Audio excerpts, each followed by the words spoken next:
Este é o mapa do mundo, e se você olhar ele por algum tempo, irá notar que ele está cheio de países. Atualmente, existem pelo menos 195 países no planeta, e aparentemente todos possuem donos, a não ser no oceano.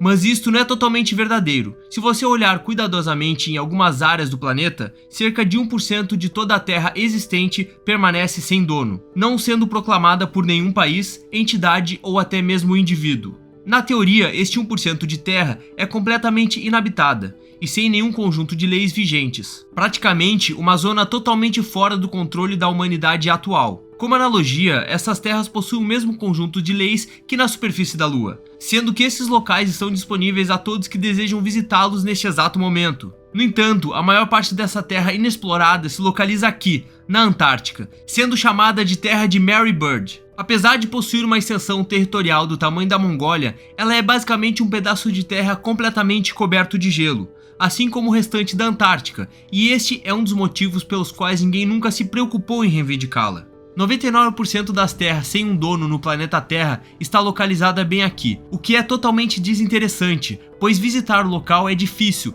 não possui ninguém vivendo nos arredores e a Antártica nem havia sido descoberta até 200 anos atrás. Logo, faz até sentido o fato de ninguém nunca ter se preocupado em reivindicar este pedaço de terra sem dono, já que os outros pedaços de terra que ainda não possuem donos são bem mais interessantes. Apesar de possuir uma extensão bem menor que da Antártica, uma delas está localizada no continente onde a humanidade surgiu, nos seus primórdios da existência no planeta. O que parece um pouco contraintuitivo, uma vez que já existe uma população vivendo em seus arredores. Esta terra está localizada aqui na África e se chama Birtawil.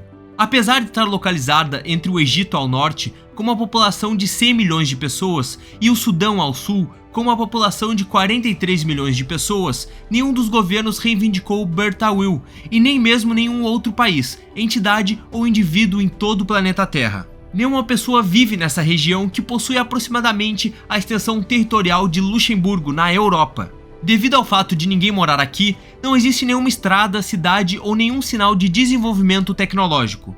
Esta terra é basicamente um espaço vazio do tamanho de Luxemburgo, no meio do deserto do Saara, onde só existe areia e pedras. Já que não existe nenhum governo nesta área, também não existe nenhum conjunto de leis vigentes, o que significa que você pode simplesmente chegar aqui e fazer o que bem entende, inclusive criar o seu próprio país, caso assim deseje. Em 2014, um americano nascido em Virgínia chegou até o local e reivindicou a terra, onde a bandeira de seu novo país teria sido criada por seus filhos. Alguns meses após este acontecimento, alguns russos apareceram na região, hastearam uma bandeira russa e reivindicaram a criação do chamado Reino da Terra-média.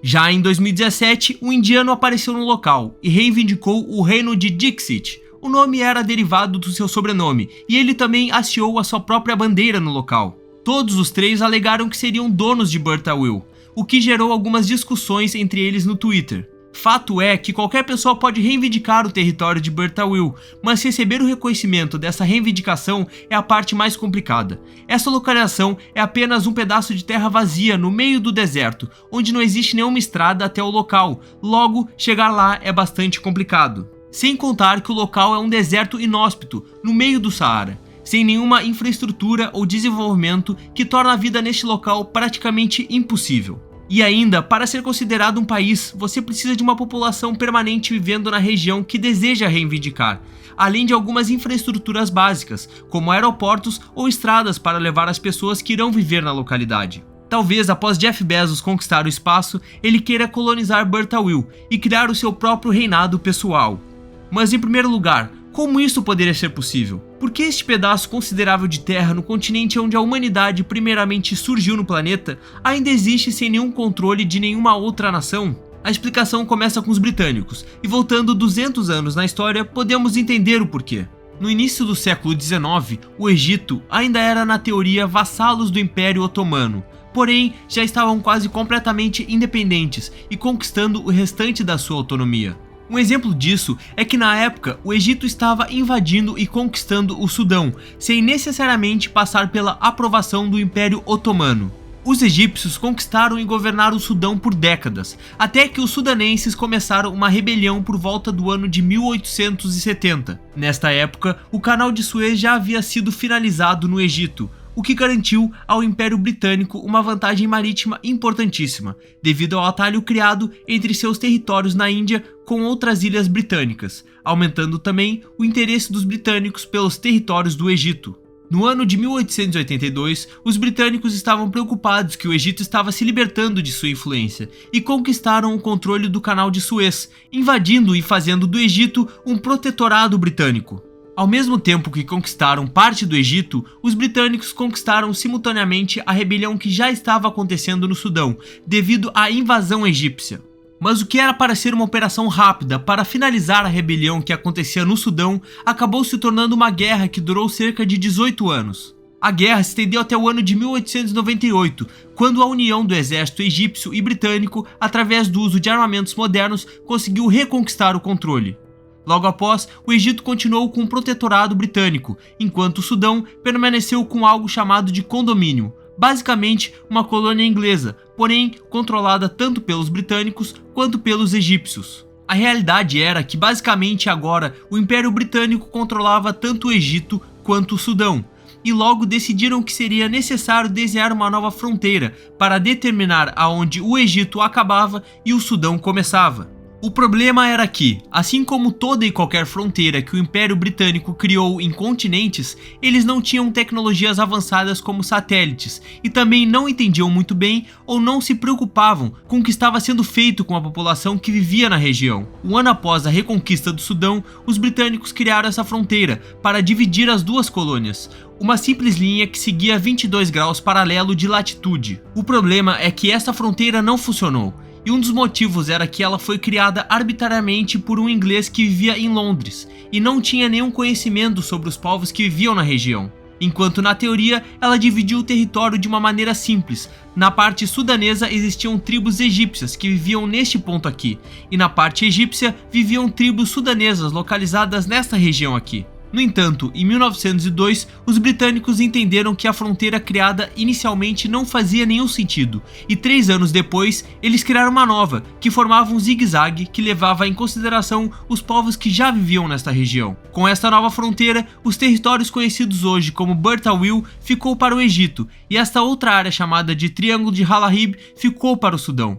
Durante décadas, essa fronteira não importou muito, pois ambos os países ainda eram colônias da Inglaterra, mas isto começou a mudar na metade do século XX, mais especificamente em 1956, quando o colonialismo começou a ser mal visto pela comunidade internacional, e os britânicos deixaram o Egito e o Sudão agirem por si mesmos. Os dois países eram agora nações independentes e deveriam escolher entre duas opções para a criação de uma nova fronteira para dividir ambos países. Para o Egito, a primeira opção era a de 1899, onde ele ficaria com o Triângulo de Halahib e deixaria Burt al-Wil para o Sudão, enquanto a segunda opção era a de 1902, onde o Egito ficaria com Burt al-Wil e deixaria o Triângulo para o Sudão. Para o Sudão, as opções eram o oposto, onde basicamente eles ficariam com a opção de 1899 ou de 1902, assim como o Egito. Simplificando, tanto para o Egito quanto o Sudão deveriam escolher quem ficaria com o Triângulo de Halahib e quem ficaria com Burt al-Wil, mas nenhum país ficaria com os dois pontos. No entanto, ambos os países queriam o Triângulo de Halahib, pois este ponto possui cerca de 10 vezes mais terra que Burt al-Wil, bem como o fato do triângulo já ser habitado, e também possui uma área costeira diretamente para o Mar Vermelho, enquanto Burt al-Wil é apenas uma área desértica. Como resultado, o Egito insistiu que a fronteira utilizada fosse a de 1899, enquanto o Sudão buscava a de 1902. Por décadas, ambos os países dividiram o Triângulo de Halahib e o administravam em conjunto, e o local nunca havia sido um problema até o ano de 1992, quando o pior cenário geopolítico para a região começou a acontecer. No ano de 1992, foi descoberto petróleo na região de Halahib. Logo, o país que controlasse a região seria o dono das reservas da região e, consequentemente, dos lucros gerados pela futura exploração. O Sudão rapidamente tentou passar por cima do Egito e vendeu os direitos de exploração de petróleo na área para uma empresa canadense. O Egito, no entanto, declarou que a venda era ilegal e, utilizando o pretexto da fronteira de 1899, o país movimentou tropas para ocupar a região. o Sudão retaliou e, na teoria, foram os responsáveis pela tentativa de assassinato do então presidente do Egito em 1996, durante uma visita até a Etiópia. Em contrapartida, o Egito retaliou, expulsando todas as forças militares sudanesas de Halahib. Em 2000, o Sudão decidiu retirar todos os seus oficiais da área e cedeu o controle para o Egito, embora continue afirmando que a região pertence ao seu território, ao menos nos mapas oficiais do país. O Egito vem desde então fortalecendo seu domínio na região, investindo mais de 60 milhões de dólares em projetos de desenvolvimento de infraestrutura na área. Em 2019, o país também tentou vender os direitos de exploração de petróleo nas águas do Mar Vermelho, correspondentes a Halahib. O Sudão também não deixou barato e respondeu à tentativa com ameaças jurídicas, impedindo a exploração.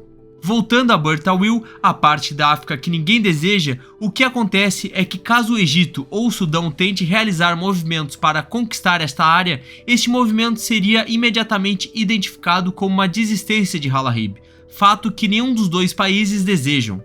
Nenhum outro país deseja a área de Bertawil, porque, como dito anteriormente, é uma área pequena, sem desenvolvimento nem população, que está presa no meio de dois países, além de ser completamente inóspita, oferecendo apenas areias e pedras no meio do deserto do Saara. Mas caso você tenha interesse em viajar para Bertawil e reivindicar a terra como seu próprio país, você irá precisar de algumas coisas, como por exemplo rodovias e aeroportos para transporte de pessoas e matéria-prima.